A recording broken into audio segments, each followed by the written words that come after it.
How is it going on? Tell me with my WWE NXT TakeOver Phoenix live review. Of course, I was there this past Saturday. I'm still in Phoenix right now. I'm actually in my second hotel room because my first hotel room I was staying with Lorenzo's, Matt, and Alex. Once again, huge thank you to those guys for allowing me to stay with them for the first couple of days. Now I'm in my second hotel room, which isn't nearly as nice as their hotel was, but you know, this is a place that I can sleep and shower in without that has a roof over my head, so I can't really complain that much about it.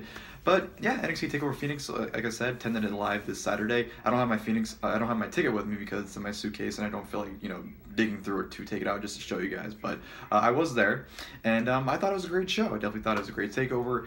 I wasn't blown away by it. I didn't think it was an amazing show by any means, like I was for, you know, NXT TakeOver New Orleans last year during WrestleMania weekend. I was absolutely blown away by that show. And this show, even though I thought it was great, I do think it kind of goes in the lower end of the takeovers. I don't know. I just wasn't blown away, and you know, it didn't measure up to the last few takeovers, if you ask me, especially compared to last year's takeover shows. I think this is definitely not on the level as any of those takeovers were last year. So even though it was great, like I said, just wasn't blown away by any means. So of course, takeover, they had the NXT TV tapings before. You had Jessamine Duke and Marina Shafir taking on Io Shirai and Kairi Sane, as well as you had the Forgotten Sons versus the Street Profits. I didn't really care for those matches. They were fine for what they were. I'm not really going to talk about those at all, so not really worth. I just thought I'd mention them because they did happen at the tapings, but they aren't really worth really talking about all that much. But of course, we're going to the main show, or the actual show itself, which opened up with the NXT Tag Team Championships, a championship match, I should say. The Undisputed Era, Kyle O'Reilly and Roderick defending against the War Raiders. The War Raiders, awesome entrance, but as soon as they made their entrance, I knew they were winning the tag team titles. Like, you don't come out with that kind of entrance, especially when the Undisputed Era came out with no special entrance. There's no way they weren't winning the tag team titles.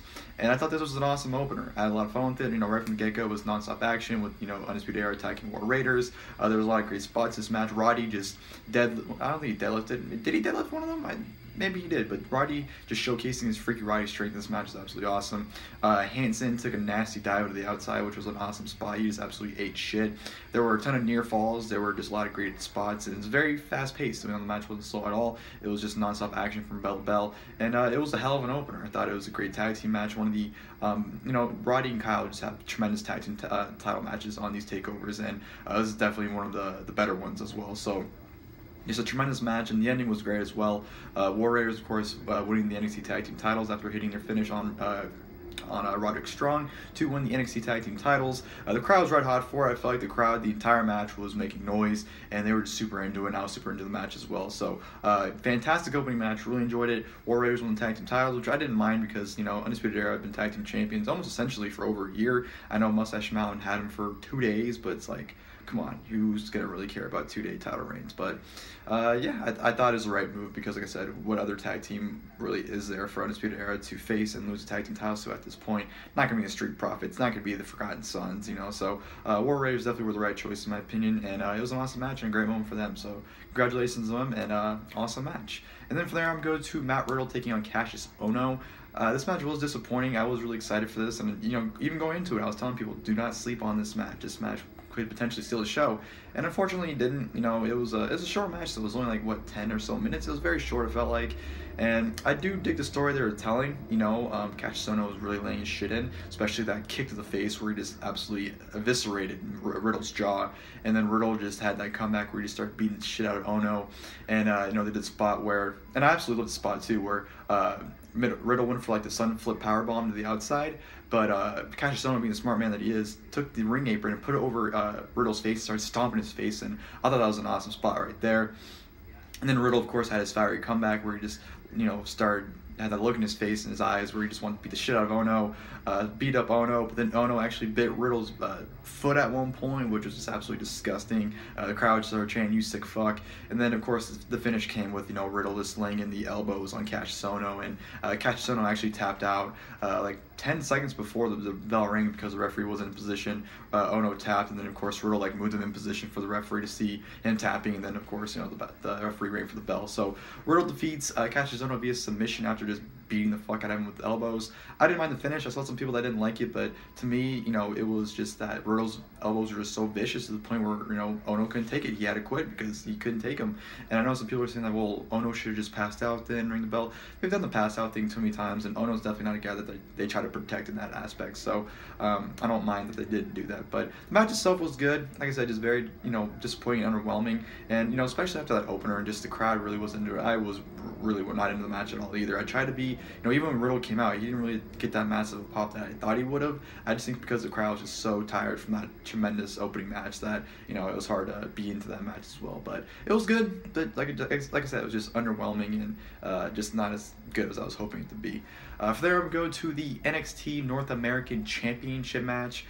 Ricochet defending against Johnny Gargano. Match of the night, no question about it. These two went out there and had an incredible match, told a great story. Love the finish too, and you know the development of Johnny throughout the match, where he had to, you know, finally dig deep in that inner evilness that, you know, Ciampa has, that, you know, allowed him to become champion, and he, you know, dug into that and, you know, was able to bring that out of himself, and, you know, that led him to the North American Championship. He became champion, and it was just amazing. You know, John Gargano, I feel like every TakeOver match he's had since, you know, the Almost match at Brooklyn 3, you know, not even just the Philadelphia match last year, but the Brooklyn 3 match in 2017, I feel like ever since then, Gargano's singles matches have just been absolutely tremendous, and this was another one. You know, they had a lot of great spots, and Ricochet was able to do a lot of things that he hasn't done in WWE yet, like the spot where he does the jump over the rope, over the post onto Johnny Gargano. At one point, Gargano, you know, opened up or took off the matting off the floor, took that off, and was going to use that, but then decided not to. Then, of course, that came into play later on, where he ended up, you know, suplexing Ricochet onto it. Ricochet hit a shooting star press, which Gargano actually countered into a cradle, which looked absolutely beautiful. Just these two men, the spots they're doing, and the high-flying action that they're able to accomplish was just absolutely tremendous, and definitely WWE match of the year so far. You know, that's not saying much because, again, you know, it's only January, and, you know, NXT always has tremendous matches, especially when Johnny Gargano is involved, but this is definitely the match, the beat so far for WWE's match of the year, and I absolutely love the finish, you know, with Johnny embracing that evilness, just absolutely destroying Ricochet and hitting that slingshot DDT, which Ricochet landed beautifully on, by the way. He landed absolutely beautifully, and then Johnny pinned him 1, 2, 3, and won the North American Championship, his second championship in NXT, of course, being NXT Tag Team Champion with Tommaso Ciampa, and now he finally achieved his dream as being a singles champion in WWE, and I just thought it was a great moment. I loved every second of this match. I just thought they told a beautiful story and just had a lot of great action in it as well, and very deserving of Johnny Gargano. Even though it kind of sucks that Ricochet got a short reign as well, I'm not digging these North American champions only being champion for about 4 to 5 months. I like to see someone have a long reign, and maybe Johnny's the guy to do it. Who knows? Only time will see. Only time will tell, I should say. But I'm really happy for Johnny, and like I said, it was just a tremendous match. Just like I said, match of the night, and definitely WWE match of the year so far. And of course, from there we go to the NXT Women's Championship match. Shayna Baszler defending against Bianca Belair. I didn't like this match at all. I actually missed the first few minutes because I went to the bathroom, which, little fun fact for you, you know, over the last 10 plus years I've on the shows, every time they started, once I sat in my seat, I did not move until, you know, until the show was over. But I honestly did not care for this match at all, so I was like, no, what, I gotta pee, I'm gonna go to the bathroom. And I went to the bathroom and missed the first few minutes, which I didn't really care for, because the match just wasn't all that good. You know, the memorable spot was Bianca Belair doing the hair whip, and just that loud noise from the hair hitting Shayna's stomach was just was so loud, so loud. And you know, Bianca Belair, I think she's overrated, honestly. Like, I'm not saying she's bad, but I 100% hated the way they booked her in this match. The fact that they had to protect her so much, the fact that, you know, Shayna put the choke in and she was able to, you know, sit in there for like minutes and not pass out. And of course she did the whole thing where she was able to stand up and, you know, go backwards, break out of it. I just think they protected her way too much in this match, and she definitely did not deserve that. And I'm not trying to hate on her or anything, but I don't know, it made, you know, Shayna look weak, because Shayna over the last year has dominated everybody. You know, Ember Moon, Kairi Sane, everyone on the NXT Women's roster, you know, Dakota Kai, everyone she's ran past and just destroyed them, and then all of a sudden Bianca Belair is the person that she can't beat. Like, I just thought that was ridiculous. And listen, if they're trying to build Bianca Belair to be this big, superstar, that's fine, but she's not in that position yet. They haven't built her up to that spot yet, in my opinion. And for them to just try to make it seem like she's unstoppable, and I understand she's undefeated, or quote-unquote undefeated, I don't know. I didn't agree with the way they made her look, and I don't think she was the right person to be in that position. I know a lot of people like her, but I just don't think the story was right for her. And she's definitely very green. Like, everything she was doing, like when she did the burning hammer, she didn't even like sit out with it. She just like threw her. I'm like, I don't know. Everything came off sloppy, in my opinion, with that she does. And I don't know. I mean, she's not bad, but she definitely still has a lot of work to be done. And I just didn't think that she was, primed for the position they put her in this match and made her look. So, I just didn't agree with that. But of course, the whole finish where, Bianca had Shayna beat, Marina and Jessamine came out and she took them out. And then, of course, Shayna put her in the chokehold once again. And after about 20 minutes or so in the chokehold, eventually she passed out and the referee rang the bell. So Shayna Baszler defeats her via submission. Decent match. I wasn't into it. I wasn't into the story that, Shayna honestly couldn't beat her, because it's just, to me, that was a joke that Shayna couldn't beat her. So I don't know. And it made Shayna look weak by not being able to choke her out. She was in the choke, like I said, for like 20 minutes, it felt like, and she was able to power out of it. Just ridiculous, if you ask me. But Shayna retains, and that's that.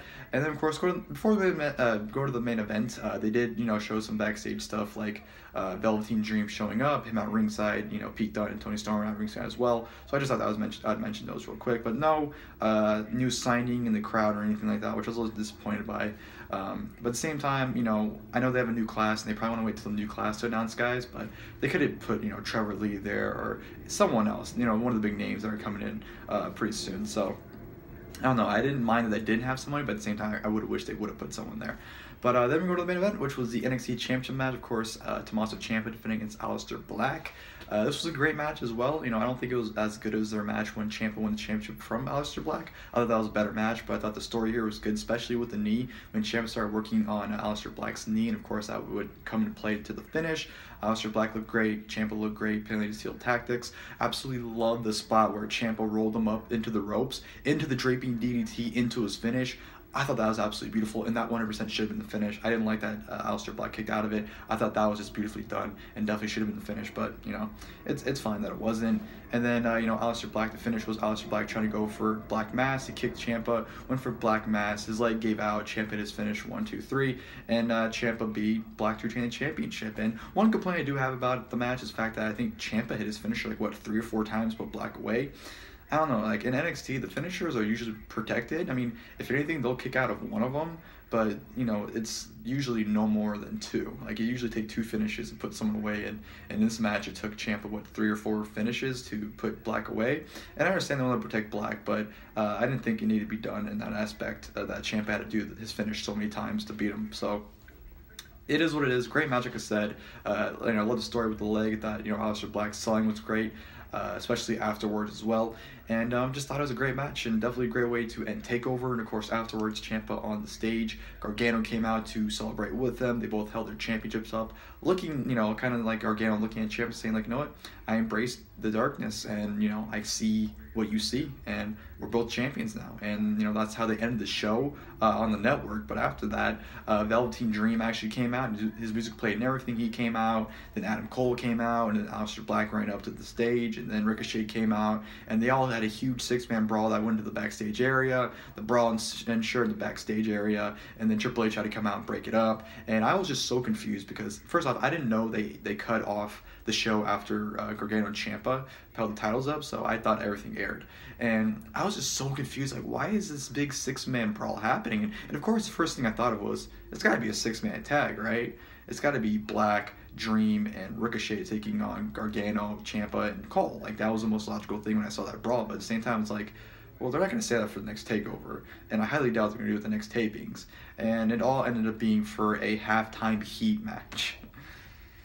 I don't know. I just feel like an angle that was like that to do a halftime heat match, to me, it was just ridiculous. I don't know. I don't know how I feel about that. I feel like there was something there they could have done with it, and it was no, it's just a halftime heat match. So I thought that was dumb, but what can you do? But it was an awesome segment though, and then of course, you know, after that, Dream, Black, and Ricochet actually came back into the ring and just like posed for like 5 minutes for no reason whatsoever. Just some of the crowd held them happy, and then they went back to the back to end the show. So that's what closed the show. That's what ended it right there. Overall, like I said in the beginning of the video, I thought it was a great show.